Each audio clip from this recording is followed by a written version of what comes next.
There, I'm Rick Steele, and I serve as chairperson of the Licensed Psychology Advisory Committee of the Kansas Behavioral Sciences Regulatory Board. I ask the members of the advisory committee to respond to a roll call to signify their presence at this open meeting that is being conducted remotely by conference call and other electronic media. Bruce Nystrom, Jonna Norton, Abby Callis, Carol Crane, Present. Janine Kesterson, Present. Monica Carrillo, I'm here. Rodney McNeil, Yeah. and Doug Wright. I note the following staff members are also present: David Fye Here. and Leslie Allen. Here. Next, David Fye will read a message concerning this meeting being held remotely. Thank you, Rick. And we do have the conference call live. So if there's anyone on the conference call, go ahead and announce your name. Okay. If I hear any beeps, I'll go ahead and let you know if someone joins the meeting on the conference call. This is David Fye, Executive Director for the Behavioral Sciences Regulatory Board. Public comment allows the public to address the advisory committee about its concerns, but the Kansas Open Meeting Act, or COMA, does not require the advisory committee to provide public comment or answer questions from individuals. Individuals wishing to provide public comment could contact the Executive Director of the Behavioral Sciences Regulatory Board by sending an email to david.fye@ks.gov. No individuals requested to provide public comment at this advisory committee meetings. There will be no public comment. Because we are conducting this public meeting remotely by conference call and other teleconference ability, I state for the record the following information. Because the emergency declaration that was issued for the COVID-19 pandemic has been extended to June 15th, 2021, this meeting is being conducted remotely to comply with health and safety concerns, as the board's conference room cannot accommodate social distancing for everyone in attendance. However, access to this meeting is being conducted by medium of interactive communication that allows members of the public without cost to attend the meeting through the use of the conference call and on the board's YouTube channel. While the meeting is conducted remotely, the requirements of the COMA are not suspended. As such, we will be conducting this meeting pursuant to the COMA and KAR 16-20-1 concerning compliance with the COMA during an existing emergency disaster declaration.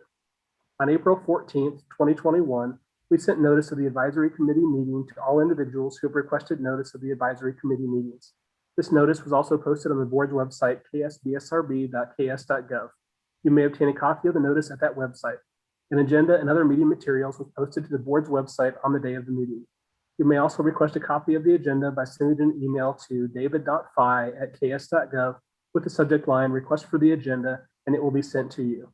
The notice contains information for the conference call and YouTube channel that allows the public to attend the meeting free of charge. The notice also states that if there are any technical issues during the meeting, you may call the board office at 785-296-3240. Each member of the advisory committee, staff, or presenter shall state the person's name and title each time the person speaks or votes. Each participant to the meeting shall ensure microphone, phone, and other electronic devices are on mute when the participant is not speaking. Each motion will be clearly stated before the advisory committee votes, and each advisory committee member will vote when their name is called. The chairperson will announce the result of the final vote. The advisory committee lacks authority to delegate a member of the committee or staff to sign any binding documents on behalf of the board, thus no such statement or motion will be made. A recording of the meeting will be posted to the board's website.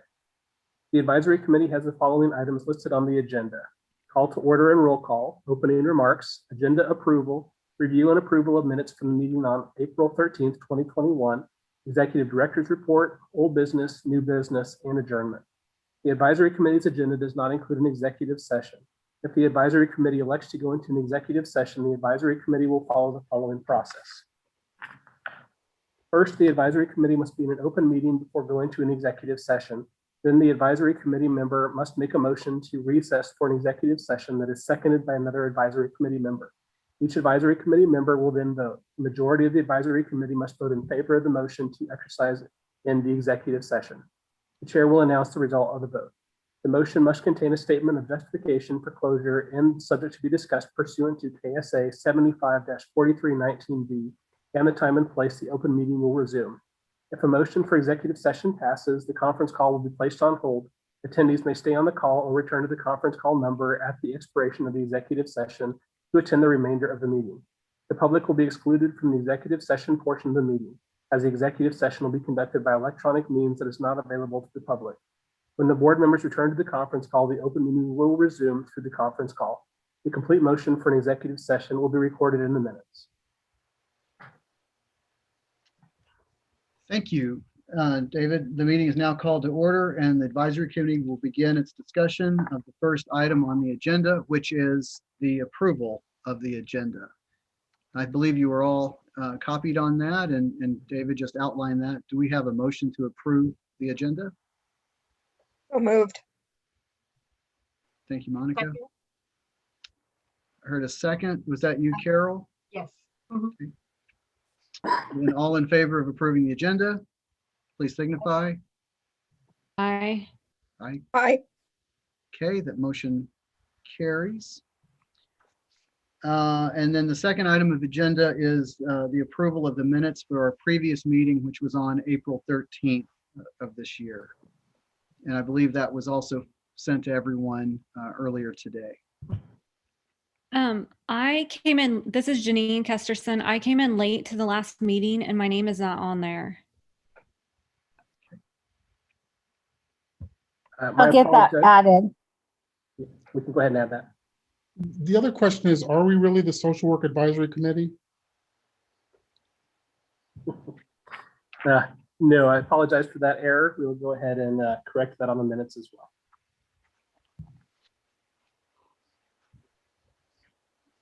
I also wanted, I'm not doing my video because I'm doing minutes, so I have to bring the computer too close. I didn't want to scare you all, so.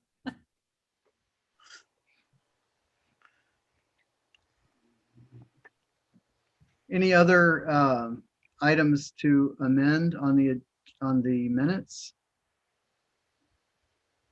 I would like to amend that Leslie's face is not scary.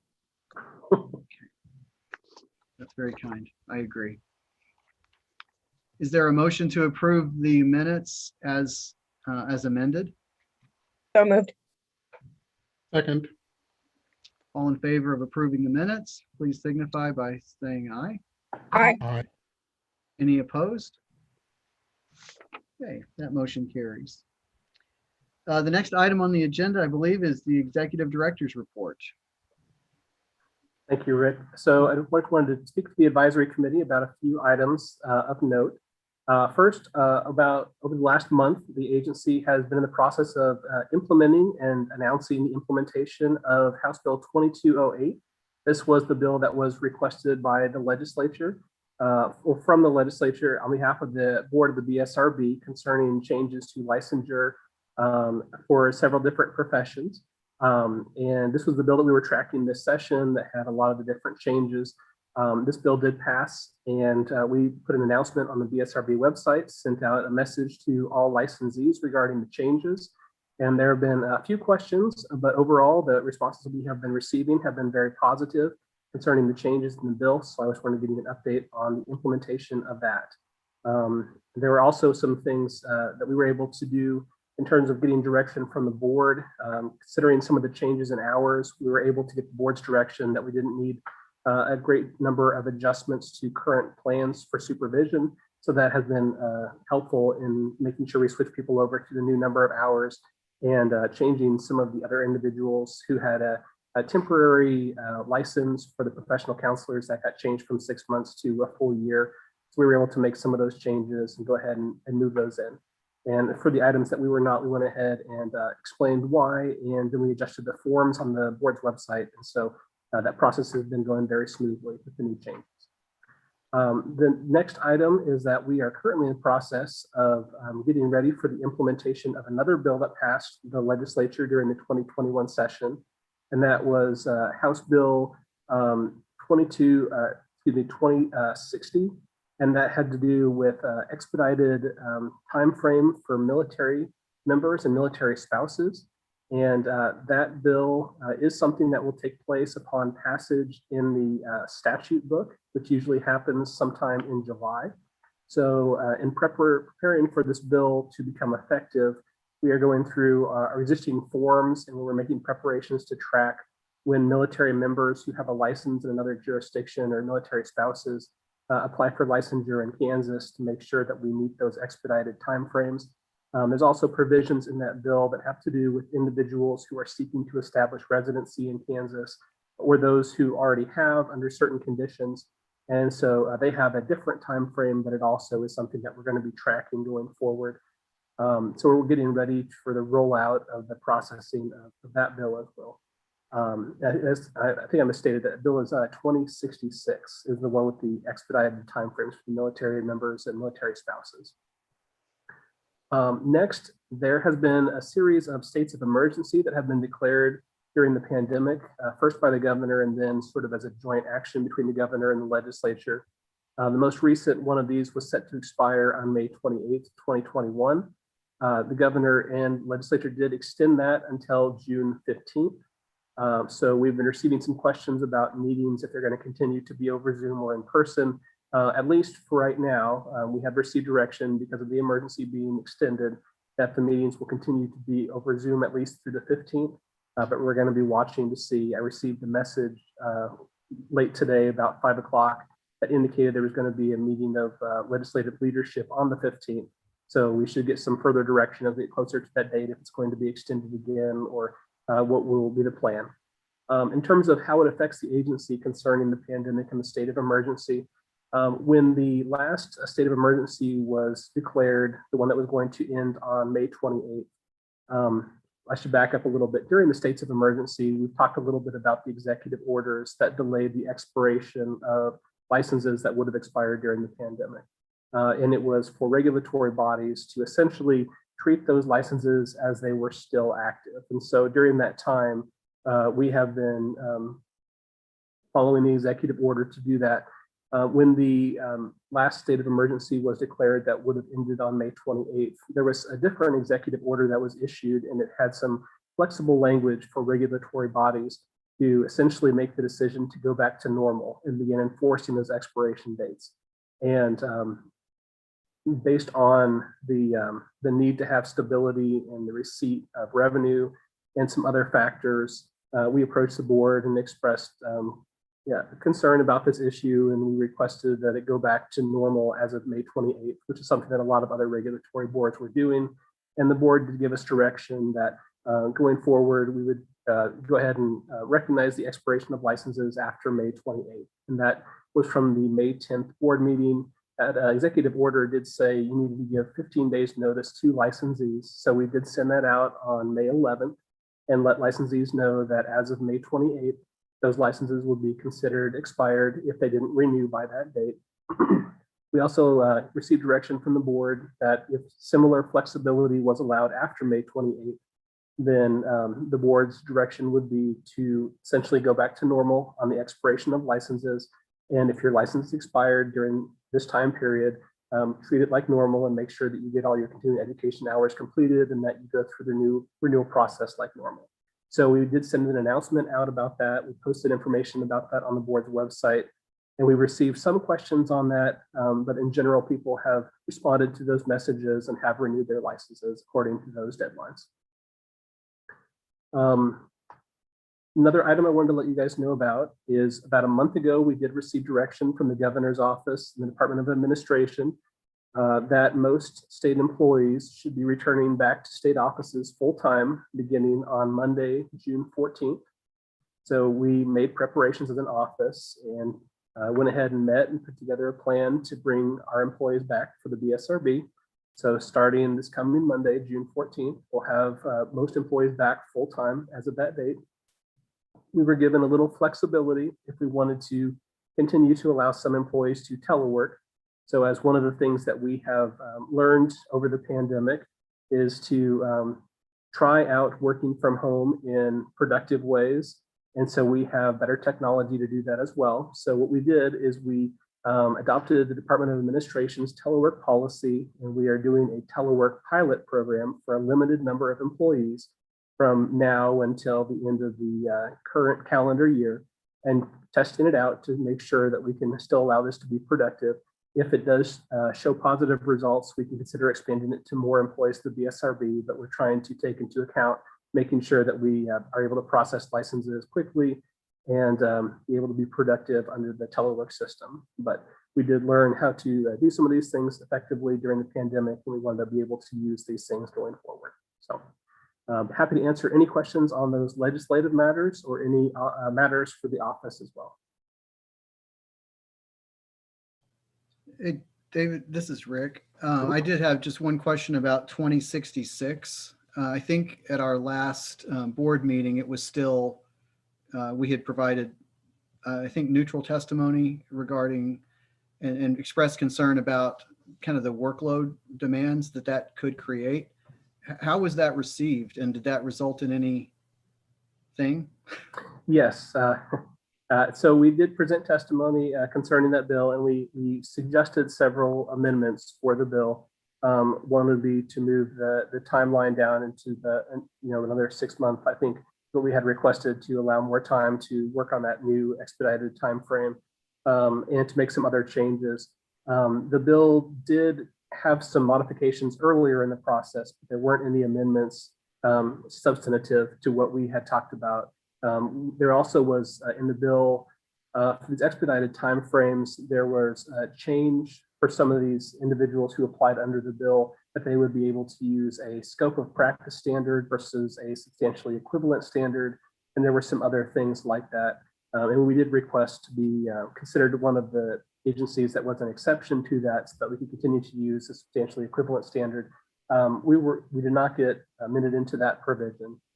However, based on the expedited time frame and the additional work for the agency, they asked us to submit a revised fiscal note when the bill was looking like it was going to be passed. And initially, based on the original version of the bill, on all the new conditions that would be put on the BSRB, we did submit something that said that we would need 2 additional licensed specialist positions to help with all the additional workload in the faster time frame. With the modifications they made and the other amendments they made to the bill, we submitted a new revised fiscal estimate that said we would request expenditure authority for a half-time position beginning this next fiscal year in 2022.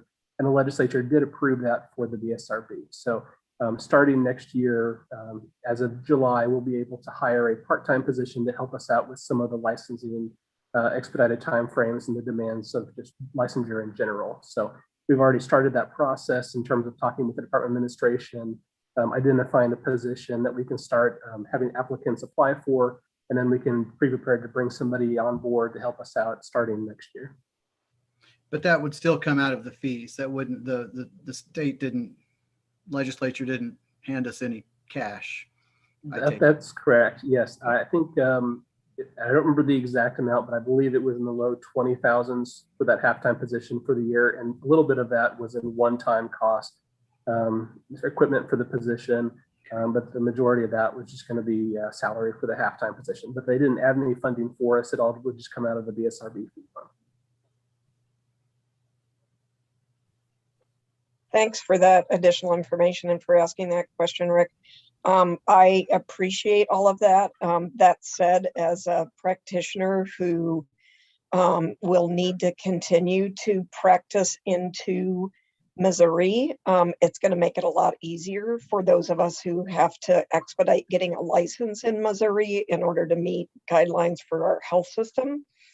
And essentially what that allows us to do is get temporarily licensed and then get the SciPAC, license, and not have to go through the jurisdictional testing requirements. And honestly, it overall just makes it a lot easier for us. So I do appreciate that, but I also appreciate it makes it a lot harder for you. So I totally agree with having additional fees for those people who, or maybe not additional fees, but having a fee for those people who do pursue that, because I think that's worth the cost of it.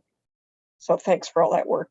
I also wanted to say thank you guys for being willing to consider continuing teleworking for some people if that works for them, because I think that that's something certainly we're tackling in our group and what it is that we do. But I do think that flexibility really is a big plus and keeps people wanting to stay employed by the state. So I'm glad that they're willing to do that. And I'm glad that we were able to do that actually during this pandemic so that people could stay safe. So thank you for your leadership on that, David. Well, thank you. I appreciate that. That's one thing that we had a lot of conversations about, because we really were more of a traditional office before the pandemic, where everybody was in the office every day. But I can see some real benefits in doing telework. But I also am a data-driven person, so I want to make sure we track things and we can justify that having somebody work from home is going to be as productive, if not more productive, than having somebody in the office. So we're starting off kind of in a small way, just to check it and test it and follow it. But if it does show positive results, I'm all in favor of expanding it and trying different things just to stay productive, and also to help with the individual needs of the people who work for the BSRB as well. I like that data-driven focus. Good on you. Thank you. Any other questions about the director's report?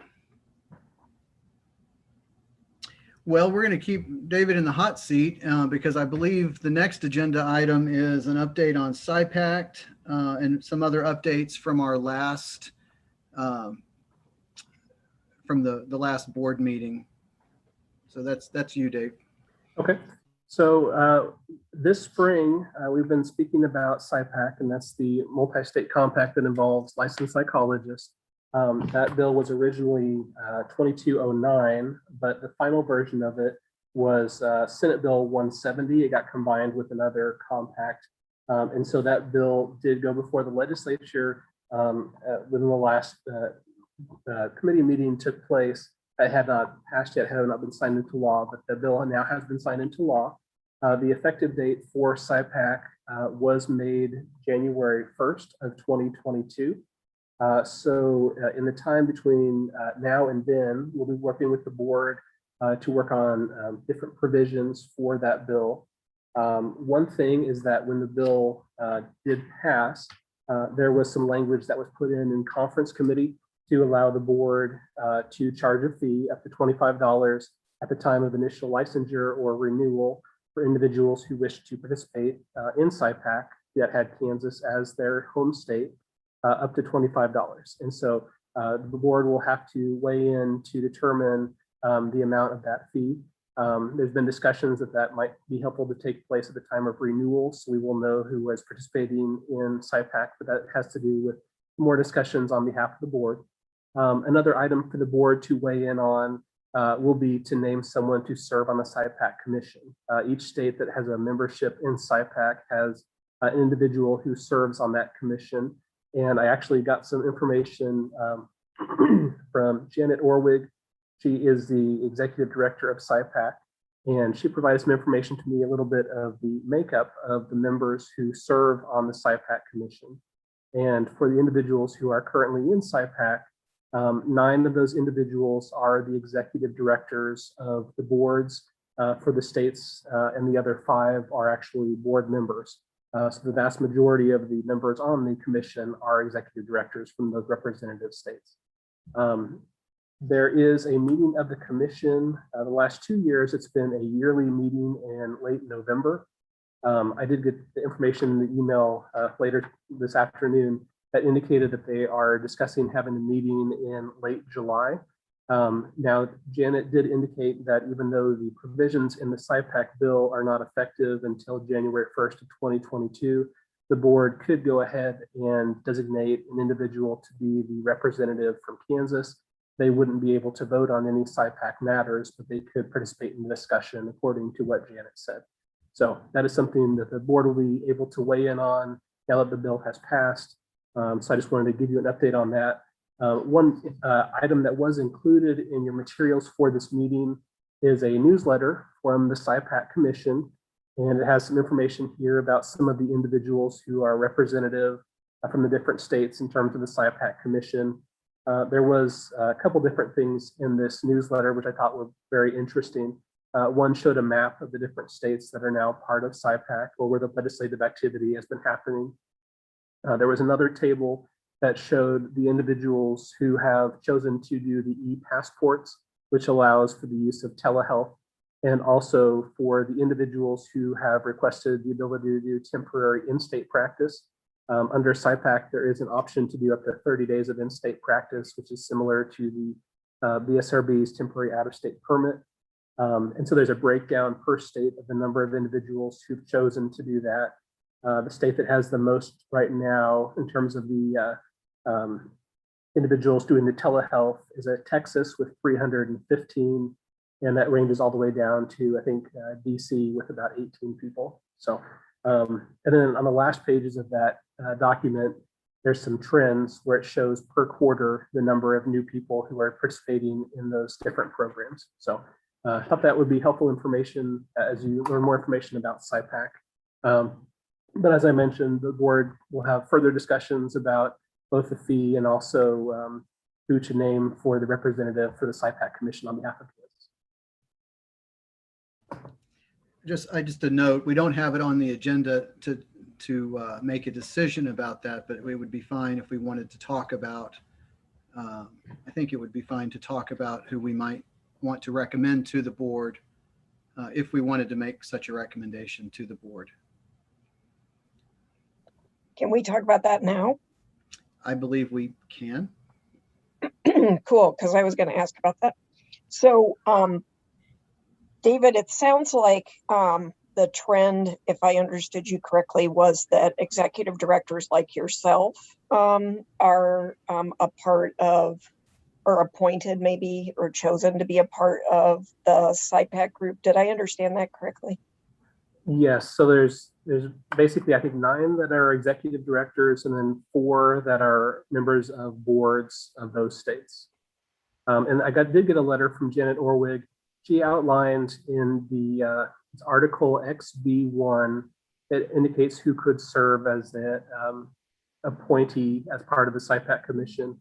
And it either says the executive director, executive secretary, or similar executive, or 2, a current member of the state psychology regulatory authority of a compact state, or 3, designee empowered with the appropriate delegate authority to act on behalf of the compact. So that's what it outlines in terms of the SciPAC Commission based on within that article. Thank you. So I don't know if you all know this, and I may have mentioned this on previous or at previous meetings, but Kansas is the only state with an omnibus board.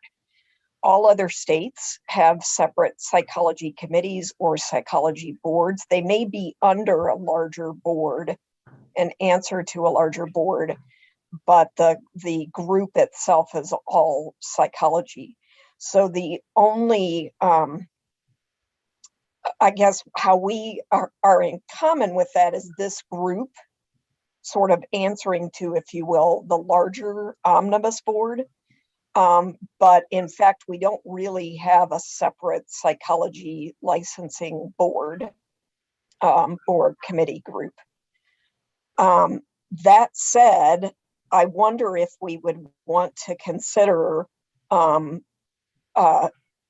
well, actually, let me put it this way. So I think our choice would be either that we could ask David, we could have one of our 2 psychology board members, or I wonder if we would want to consider either somebody who's on the advisory committee or somebody who has been on the advisory committee in the past. So I'm just throwing that out there just for conversation. Yeah, I think it's a good question, and there's obviously some different possibilities.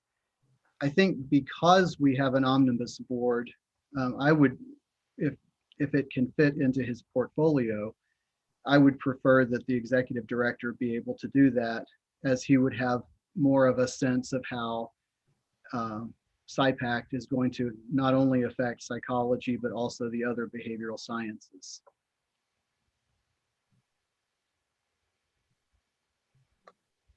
I think it'd be great, honestly, if David could do that.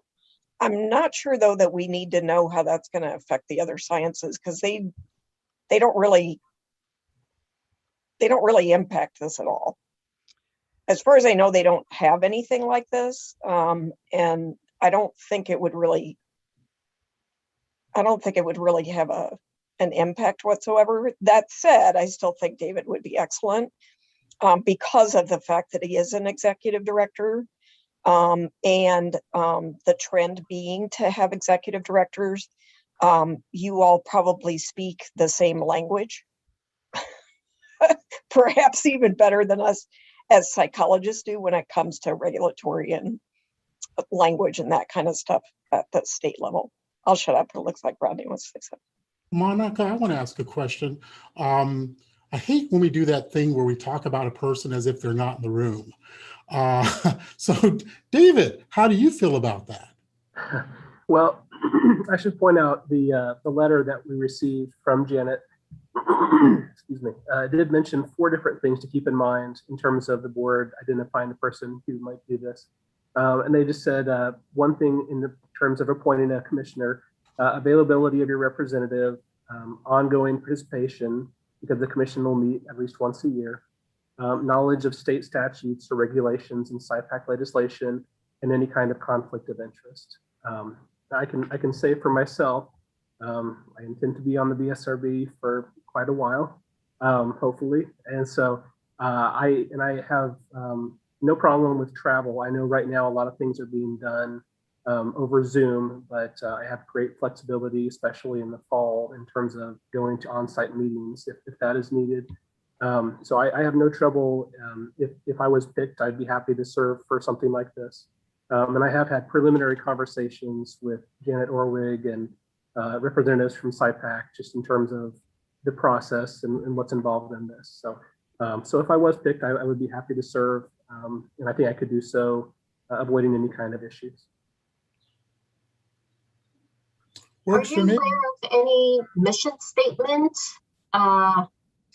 like the other than the duties that you mentioned, or the qualification actually? Do you know what other vision or responsibilities the commission may have? So the SciPAC commission, there are several different committees that meet. So the full commission meets once per year, or has the last couple of years in November. This year they're talking about an additional meeting in July. But there are other smaller groups, such as a finance committee that would look at probably the assessments to the states or any kind of cost to run SciPAC. There's also a rules committee. So the model statute, once it was put into place, couldn't really be changed. It had to be uniform so other states could adopt that. But once enough states joined and it became effective, the SciPAC Commission could start to implement rules to kind of explain how this could be implemented in different states. The rules committee would be doing things like that. There's also another committee that has to do with training and public relations, and then there's an executive board. So, so any of those would be interesting to me. But I've had a little conversation in terms of the finances of SciPAC, just to make sure of how it would affect the state of Kansas, and looking into the rules to see exactly how we would be able to implement it. But in terms of a little bit more knowledge about SciPAC, I know that those are also committees that I could be pulled into as well, and I don't think there'd be any issue serving on any of those. So just want to throw that out there. Thank you.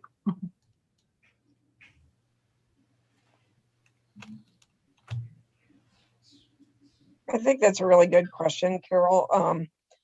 I don't know whether they actually have a mission statement, but I think the need for having a commission just allows for the states to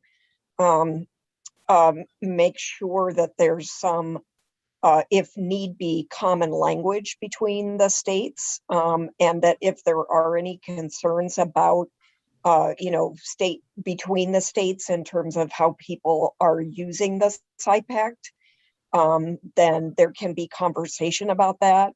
Without that sort of group oversight, or at least discussion, I think it would be really potentially very confusing, and you don't want it to be coming out of ASPPB. Even though ASPPB was the group that initiated it, you don't necessarily want it to be owned by ASPPB. You want it to be a separate group altogether. I don't know if that helps. And I'm glad to hear you're interested, David. Thank you for correcting me, Rodney. I'm here for you, Monica.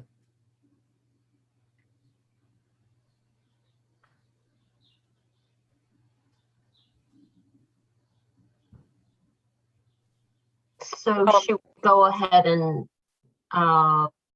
it's not, is it a voting issue, or do we just express our opinions to? The advisory committee can make a recommendation to the board, but I believe the decision rests with the board. Yeah, so I don't think we have to vote on it, but we can agree or have a consensus to make a recommendation to appoint David in that important role. I feel like we have consensus on that. Do we? Are there other? I think we've heard from a lot of people. Janine, I don't know if we heard from you. Are you comfortable with that consensus? Yes. Okay, Rodney, you too? Yes, most definitely. All right.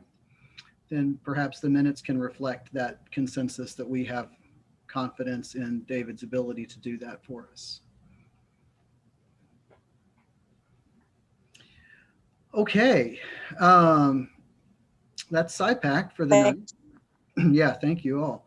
I was just going to say, sorry, my mute thing was not working, but David, I was going to say thanks for taking that on, that kind of important role if you are chosen by the board, because I think as this moves forward, it's going to be really important for Kansas to be well represented for this group. And there may be more tasks that need to be taken on as the group sort of grows. Sure, I'm happy to do so, and I'll keep you updated. If the board picks me as state representative for the commission, I'll go ahead and attend those meetings and collect information and make sure to represent the positions of our state in there as well. And I just want to add that because we are new to the party, considering David has been so fastidious, so detailed, and so organized, I have full faith in you, in your ability to, again, represent us, but to also gather the necessary information to educate us as we continue to develop this relationship. So thank you again. Thank you. Okay, if we can move on to the second old business. You'll recall that last time in April, we discussed retention and disposal of practitioner records in case of death of a provider. We shared our comments about that to the larger board, and I believe that the larger board tabled that discussion for our fall, hopefully in-person retreat. I think that's in September. Yeah, late September. It should be, I think, the last Monday in September. That's Sunday, Monday. Yeah. So that we passed along those thoughts, and we'll see what happens in September. Is there anything we need to add in addition to that? No, I don't think so. Okay. Similarly, we also had a conversation about the CE requirements for diversity, equity, and inclusion. And so we passed along the advisory committee's recommendation that we adopt changes to the regulations regarding CE. Several other professions are in a similar boat and are looking for similar requirements for their professions. And so that one also is going to be addressed at the September meeting. So that's the update on that. I think my suspicion is that most, if not all, of the professions that require CEs will adopt something similar. And so I felt like what we put together was very nice. And so that's that. Can I ask a quick question about that? Just out of curiosity, I don't know whether you can answer it or not, but if that is approved, how soon do you think that would be put into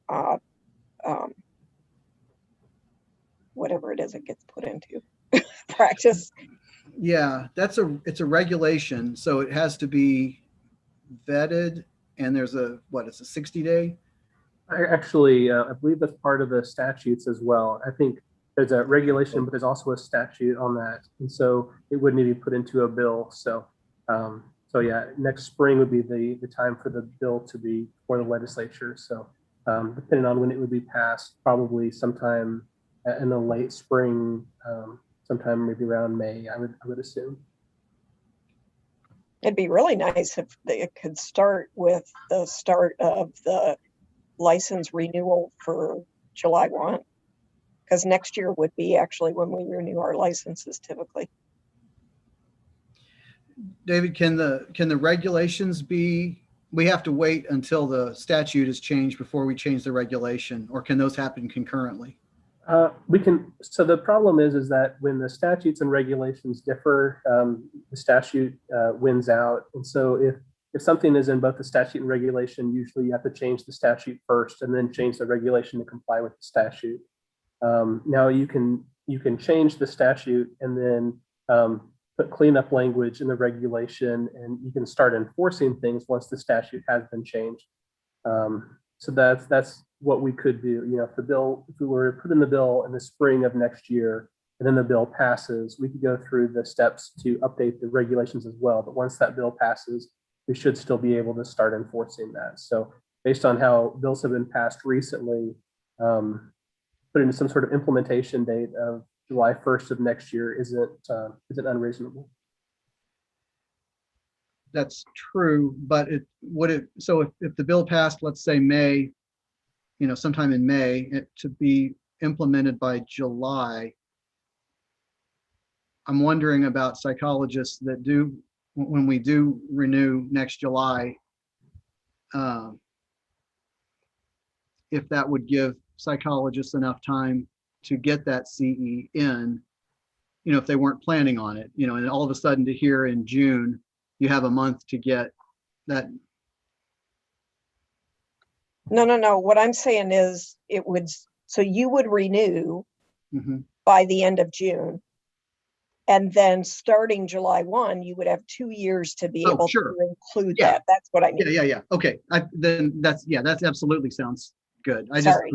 No, it's okay. I was worried that you and I share your enthusiasm for it, but I was worried that we were talking about trying to get it passed in time for it to be imposed by renewal period for the current. No. Yeah. Okay. No. Nope. Okay. Great. I bet that's possible. I bet we can get it through there. If the legislature will be able to take it up. Well, hopefully the topic is so optimum and that people would just voluntarily complete CE just for their own practice, their own, relationship with the clients. So yeah, I'm with you. The enthusiasm is definitely there. Totally agree, Carol. High five.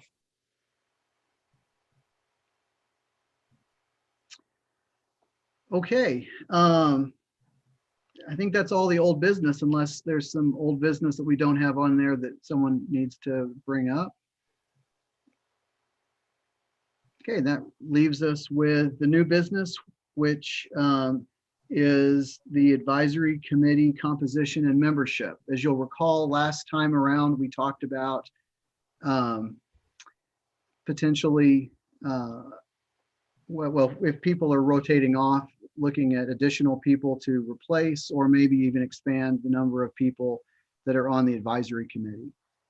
As I understand it, the regulations indicate that there will be up to 10 members, and that does not include am I correct that does not include the 2 representatives from the board? And we have 6. And there's actually 3 board members on the committee with the 2. Oh, that's right. Yeah, absolutely. There are 3, right? Because there's 2 psychologists and 1 public member, right? So there's 3 plus up to 10, and we currently have 6. And I believe Leslie sent out the dates that everyone was appointed. And so I think Monica, you had indicated this last month or last time we met, that you think you're rotating off. Yeah, because I think they're supposed to be 4-year terms. Now, I have to tell you, and Leslie can confirm this, when I came on, the people who were on the board at the time very much wanted there to be a broad representation of different practice settings. And they had tried to have that, and I think for the most part had that on the advisory committee up to that point. And each of them tried to find at least one person who they could have vetted through the committee for the committee to decide whether the committee wanted to have that person join the committee. But they also had been on the advisory committee for far longer than 4 years each. Or I mean, like 2 4-year terms. So, so they were ready to roll off. When we, earlier on, I want to say it was maybe it must have been 2015, 16, we were talking about adding more people. And at that point, we had put out a call for people who were interested. And I think that's when over time, several folks were added, including some of our current folks. And again, we wanted to make sure that we had good broad representation of different practice settings so that we had a good variety of opinions to be able to have good discussion and considerations for items that come to the committee. So I just thought I would kind of bring a little bit of that background in, just so you know from my experience anyway, having served. But my understanding is you could serve 2 4-year terms, kind of similar to the board. Sure. Actually, I think you had it the first way. So it's kind of the opposite of the board. The board is 2 4-year terms. And the advisory committees are 4 2-year terms. But Okay. Sorry. It's the same amount of time. So. Okay. I figured it was some iteration of that. I apologize. Thank you for the correction, David. Okay. So 1, 2. Okay. So the other thing, Monica, that I'm remembering from last time is that, and I agree with this, that you are currently the only, certainly rehab kind of / health psychologist in a medical setting. And so if we were going to send out a call, it might be important to identify specific areas that we want to make sure get representation, right? And so if we were going to make a call for nominees, either self-nominees or nominees maybe by people that we specifically know, that one of those areas would be health and rehab. Yes, I agree. And I have someone who, when we put the call out, I would want you guys to consider, and I would want her to apply. But I also have to say we have a good cadre of colleagues at the KU School of Medicine Wichita campus, any of whom I think would also be excellent for this board. I think what ends up happening, frankly, is that at least pre-pandemic, folks had consideration for travel to Topeka for the meetings. And sometimes that may limit a person's ability to participate. But if we still have the opportunity for folks to be able to participate virtually, whether that's by phone or by Zoom, then I think that might help assure you a good range of folks to be able to choose from. So I just wanted to add that. Yeah, that's important. In addition to health and rehab, are there other areas that we would really want to make sure that we would want to mention in the call that we would want to see represented? Another group that we think, or that we thought, I'm sorry, was very important, or 2 groups actually. One was VA, and I don't know whether we have somebody from the VA. And then another group was community mental health. Mhm. So had I know that one. those two. I had that one written down also. I don't remember if you had mentioned that last time, but something, the community mental health, I remembered, I think maybe we talked about it, but I had that one down too. I did not have the VA written down, so thank you for that.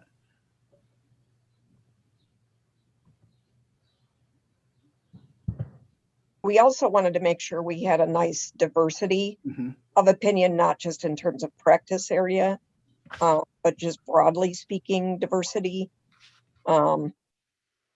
So we tried to be thoughtful in those terms as well. And I think if you put out a call, if we made a statement that basically encouraged Mhm. representation from all different diverse backgrounds, that would be good. Yeah, absolutely. I was actually wondering also, I don't know that it's the same thing as what you said, but it's also maybe consistent, is someone whose practice is specifically targeted towards diverse clientele. Maybe that's too on the nose, too specific, I don't know. But I think that either in the broad call or as a specific focus area like health rehab, VA, community mental health, maybe we can include peoples whose work is specifically targeted towards underrepresented groups. Hello, Dr. Phillips. I think that would be excellent, and I don't think that would be too difficult an ask, because I think if you consider diversity in its broadest forms, Mhm. to include certainly ethnic minority diversity, LGBTQ plus, religious diversity, all of those kind of things, then I think it's quite likely that you may have some good candidates. And Rick, I want to let you know that Abby Callis joined the call as well, or the Zoom call. Thank Yes, you. thank you. Welcome, Dr. Callis. Thank you for being able to juggle your Yes. schedule. Thank you. Sorry, I was a little bit late. It's okay. We're in the middle of a conversation about potentially adding new advisory committee members. And so the discussion to this point, I don't know how much you heard, is potentially putting out a call among all of the licensees. And of course, those of us who are on the board or on the advisory committee being able to identify and nominate specific people as well. But looking at people who could represent health, rehab, psychology, community mental health center, people who work in the VA, and people who work specifically with diverse populations as kind of targeted areas for us to consider. Okay, excellent. And I'm community mental health. Good. Yeah. I thought Yeah. we had somebody who was representing community mental health. I just couldn't remember. I'm sorry. So perhaps I wonder if I wonder if Leslie or David, if you would know, is there already a template of such an email that exists, or would that be something that one of us would need to write? I think I even still have the old one that I received back in 2017. So at least we have a draft. And Carol, do you recall, did it specifically identify work settings? no. Okay, that one didn't. Okay, so it might be nice if we were to add that to whatever language we do have, so we can really ensure that we are intentional about adding some new members.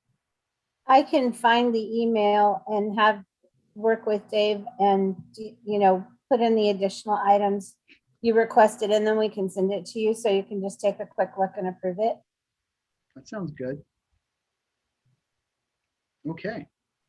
I think we can decide later after we how many people we're thinking about adding. I mean, we've identified potentially 3 or 4 areas, depending on whether we include someone else from mental health centers, community mental health centers. So that if we added 3, that brings it up to 9 plus the 3 board members, which is a pretty good size group. I don't have a reaction to that really. It's just an observation. It's a lot I of think a squares. consideration in having a large, I'm sorry, Rick. Just a lot of squares on the screen. What I was going to say is, I think honestly, having a larger group makes it more likely that you're going to have enough to be able to meet a quorum. Couldn't remember the word there for a second. You know, particularly because there are things that happen that keep people from being able to be at every meeting. So I think it's a good idea to have more people. Plus you get more range of experience. It might also be a good idea to have somebody who's early career, but that's something that you guys can look at when you look at the people who apply. I don't know that you necessarily want to ask for that outright. I just found the original email and it's very brief. It just says, "Dear psychologist, the committee, well, the Psychology Advisory Committee is looking for new advisory committee members. When we met, how often we meet. There's also the option to join the meetings by telephone using a toll-free number. This is a voluntary appointment. Therefore, there's no salary and no mileage reimbursement. If you're interested, you know, please send it. And a letter of interest and copy of your CV to the executive director, the then director, Max Foster, and then that's it." So I think it would be friendlier to include more information and to, you know, what we are looking for. Yeah, I think so. I think if we added just a little bit more information about the specific areas. And I also appreciate the comment Monica's thought about after we figure out whether tele participation will be, I guess we've always been able to call in. And so I don't know why we wouldn't be able to continue to use Zoom, right? There's be nothing to prevent that.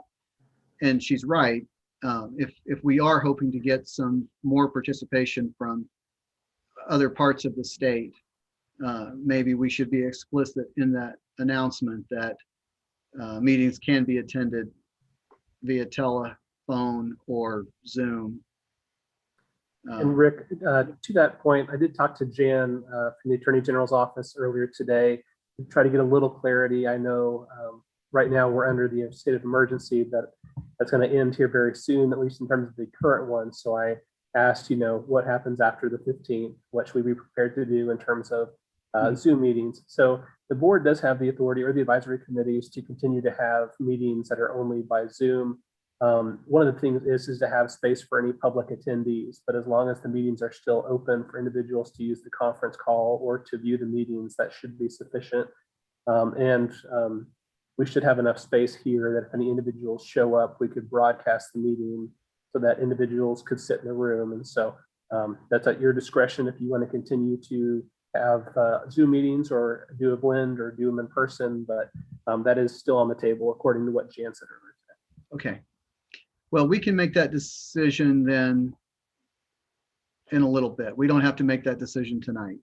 So that's, I know that it's a drive for many, but it would also be kind of nice to meet in person too. So I can see both sides of it, and maybe a blend. I figured, I kind of think the world after all of this is over is going to be a blend of so many things anyway, from probably from now on, and that's probably good, right? So.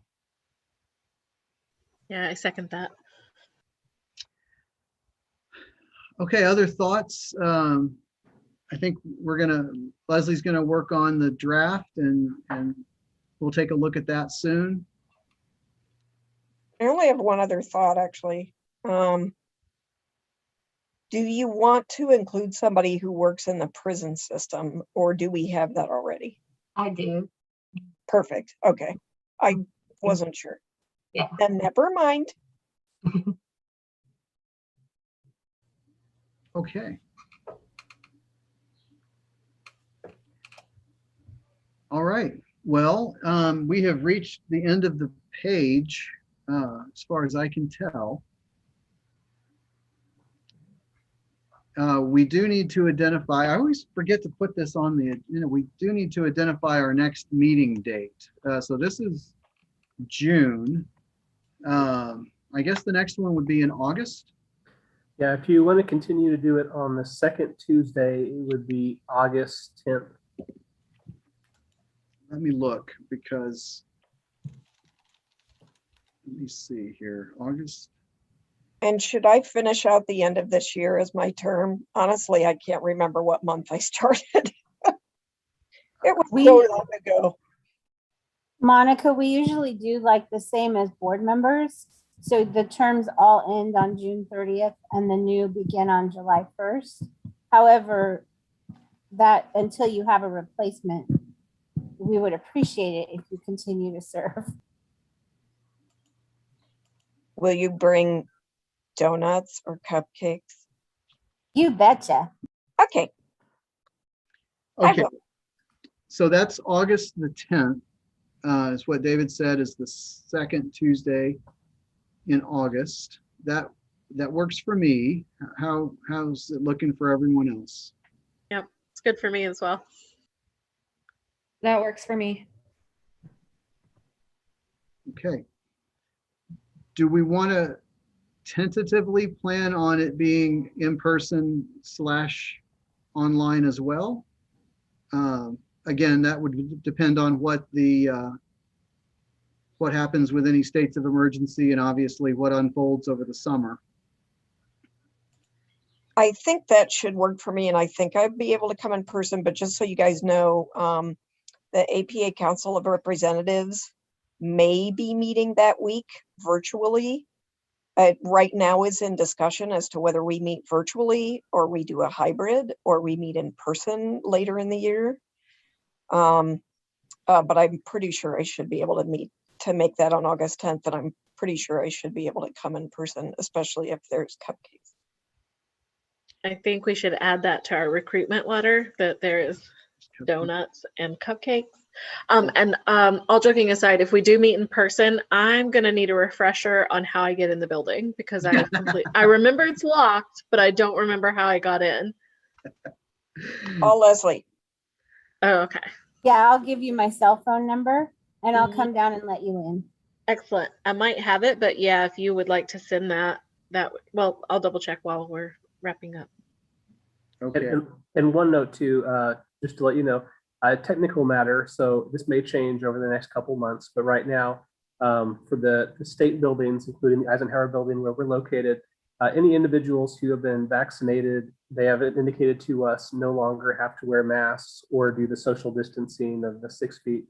But if any individuals have not received the vaccine, if they visit the office, they're asked to continue to wear masks and do the social distancing. So a lot may change over the next couple months, but that's currently where we're at.